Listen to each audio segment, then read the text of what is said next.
Masih ingat kisah Nabi Musa sama Nabi Khidir?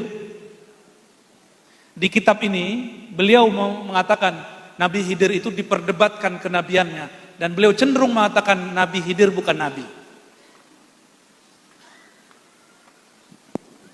Tapi kalau saya tidak mempertentangkan itu, Nabi Khidir sebelum Nabi Muhammad beliau nabi statusnya. Tapi setelah muncul lahir Nabi Muhammad SAW, ahli kasyaf memandangnya sebagai sahabat dan umat. Meskipun dulu beliau seorang nabi, statusnya sebagai umat. Karena dulu dia nabi, maka sekarang dia dihitung wali. Kenapa? La nabiyya ba'di. Tidak ada lagi nabi setelah Nabi Muhammad. Jadi dengan munculnya Nabi Muhammad, jika Nabi Isa turun, nanti pangkatnya bukan pangkat kenabian, pangkatnya umat Nabi Muhammad. Jika Nabi Ilyas muncul, sama. Jika Nabi Khidir zahir, sama. Dia nabi, tapi pangkatnya lagi nggak dipakai, bajunya disimpan. Kenapa? La nabiyya ba'di. Tidak ada nabi lagi setelah Nabi Muhammad sallallahu alaihi wasallam. Oleh karena itu, ketika Imam Qushairi, pengarang kitab Ar-Risalah Qushairiyah, mengatakan Khidir bukan nabi, dia benar. Dia melihat secara kasyaf umat Nabi Muhammad. Jika imam yang lain mengatakan beliau seorang nabi, yaitu Imam Nawawi, maka itu juga benar, karena memandang sebelumnya. Dan berbahaya loh kalau Nabi Khidir tidak disebut nabi. Berarti Nabi Musa belajar ilmu ma'rifat kepada wali. Nanti orang membayangkan wali lebih tinggi daripada nabi. Itu perkataan Imam Nawawi. Maka kita jamak, kita kumpulkan kalam itu. Itu musyahadatul af'al, terjadi antara Nabi Musa dan Nabi Khidir. Apa adabnya? Ini ingat, ada adabnya. Orang yang sampai di makom ini adabnya tambah tinggi kepada Allah. Ketika Nabi Khidir ditanya, kenapa engkau bunuh anak kecil? Kenapa engkau rusak kapal? Nabi Khidir nggak bilang ini perintah Allah. Nggak. Dia cuma mengatakan apa? Itu bukan amri.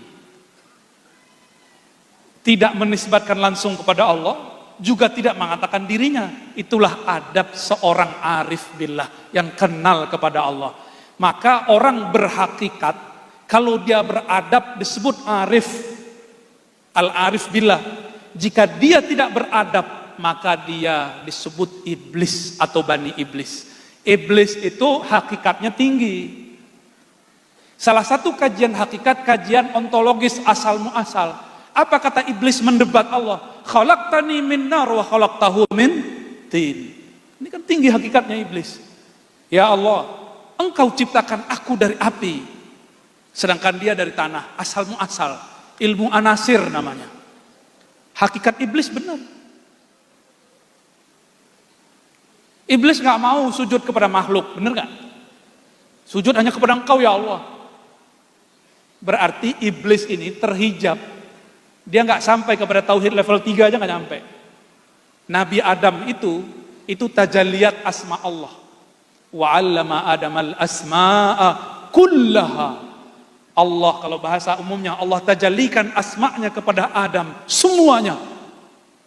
Ini yang tidak terbaca oleh iblis.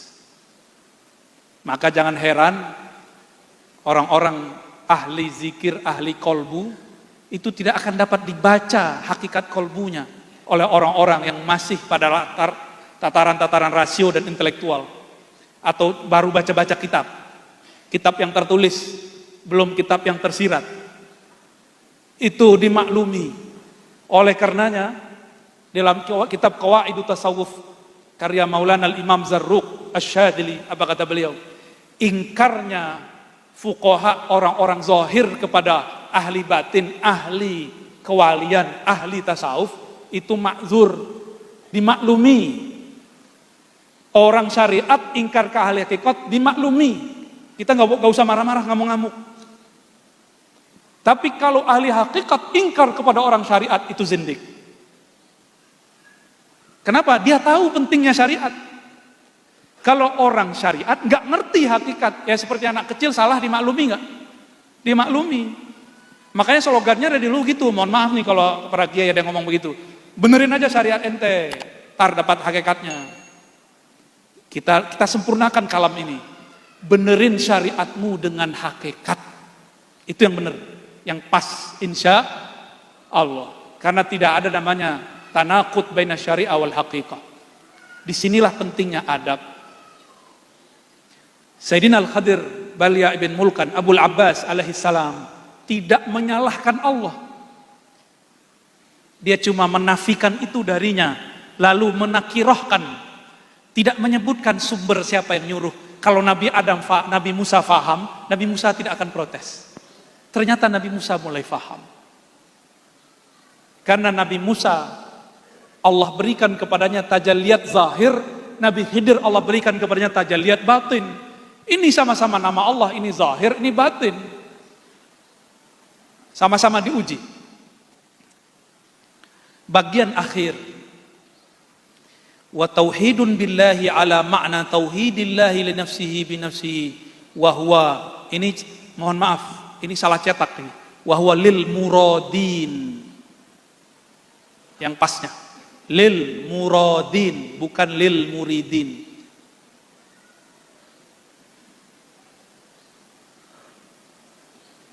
Kalaupun di naskahnya tertulis begitu, dia tidak munasib. Maka yang munasib adalah murad, bukan murid. Tauhid kepada Allah, tadi musyahadah bil af'al, ya. Maka di level ini ada dua tangga besar, yaitu musyahadah bis sifat wa bizzat, dua itu. Itulah makomnya muradin, murad. Murid yang sudah wusul namanya murad. Murid itu masih mikir, wah ini Pak Kiai Nizam nih nyuruh zikir 5.000, zikir Allah, Allah, Allah, Allah, Allah, Allah. Itu masih murid, masih berasa capek di kaki. Ya. Tapi kalau sudah murad, mau berapa aja disuruh, doyan. Karena kolbu itu makanannya adalah asma. Ini kalau dikasyafkan Allah ini kolbunya mas-mas dan mbak-mbak ini, itu dilihat kolbunya sebagian besar kurus. Karena kurang asupan gizi asma. Nama Allah Subhanahu, Rasul sallallahu alaihi wasallam awal terima wahyu, Iqra bismi rabbik. Iqra secara harfiah baca. Tapi lihat kamus mu'jam. Iqra, qara'a bima'na jama'ah. Benar?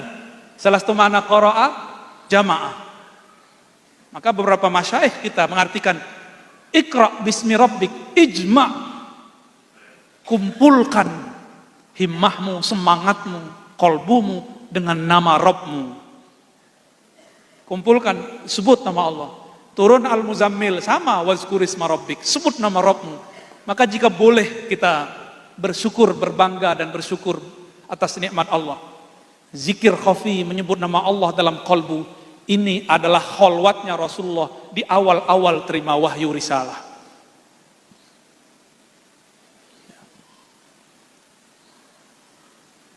Nabi ketika didekap oleh Jibril, katanya Iqra, jawaban beliau apa? Ma'ana biqari. Itu namanya tahapan murid.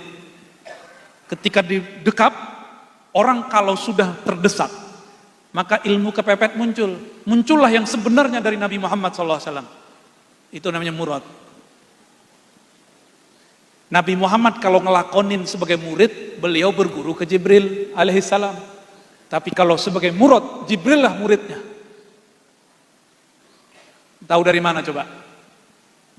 Dalam satu riwayat, Imam Hakim seingat saya, dalam kitab Al-Mustadrak, ya, atau kitab yang lain, itu Sayyidina Jibril diizinkan memandang nur Nabi Muhammad SAW itu 2000 tahun.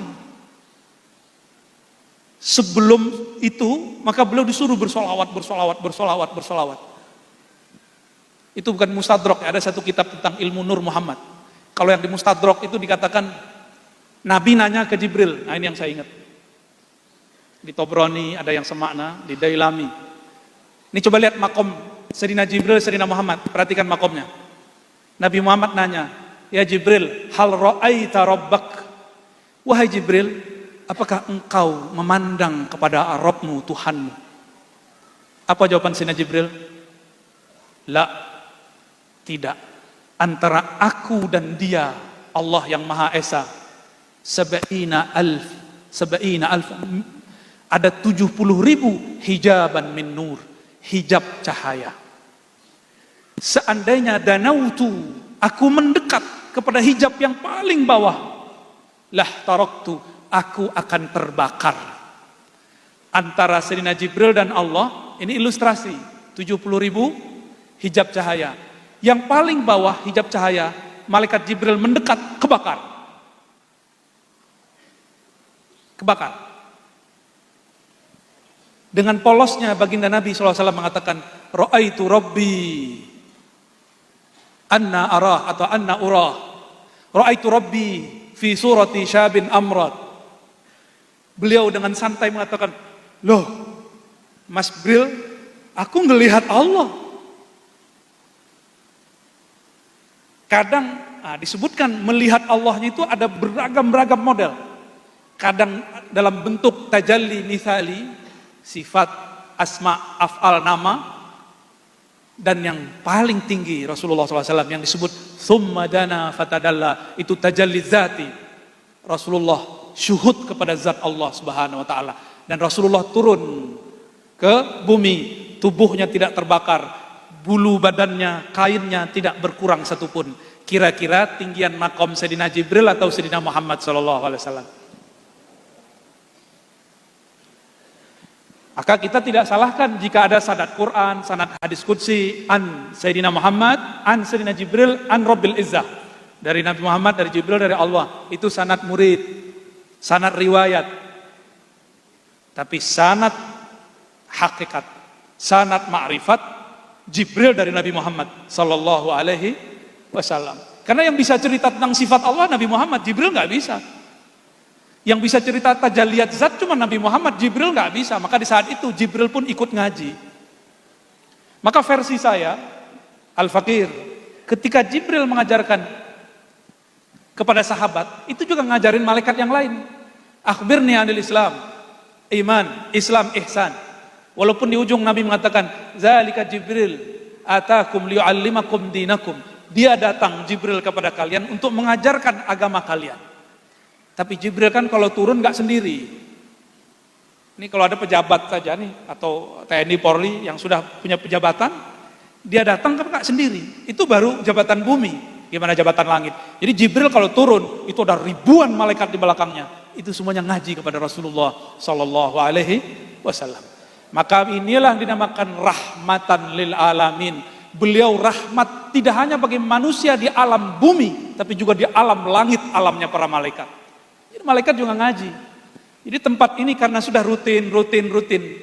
Itu malaikat setiap malam Kamis jadi itu pasti datang ke sini.